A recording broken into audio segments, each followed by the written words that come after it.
We talked about sowing and reaping. Now, tonight, we move into part 3, and we're going to talk about a little story in the book of Joshua, chapter 7. It addresses the religious people who want to pray instead of act. Would it surprise you to know there are places in the Bible where your prayer does no good? You have to actually do something.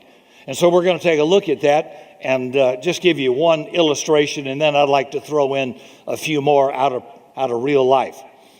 Sometimes people who are not Christians look at a bunch of Christians who are always praying, and a lot of them are thinking if they don't say it, you know, man, you need to quit praying and you need to do something about this problem. It requires an action. Another group this story addresses, and I'm going to read it in a minute, is those who have misguided compassion.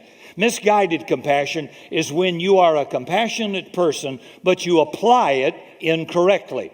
When you see people act irresponsibly, instead of holding them accountable, you try to think of all the reasons why it's okay for them to have acted irresponsibly. Well, he had a tough start. Well, she's not as smart as everybody else in the class. Well, he didn't come from a good home. But by that kind of thinking, you're actually facilitating and helping people be irresponsible. We need to change this culture and zip up and get some people responsible. It would change our culture dramatically. It would change life, families, homes, our nation, our churches, if people would just be responsible. Because when you're irresponsible, it's going to cost other people.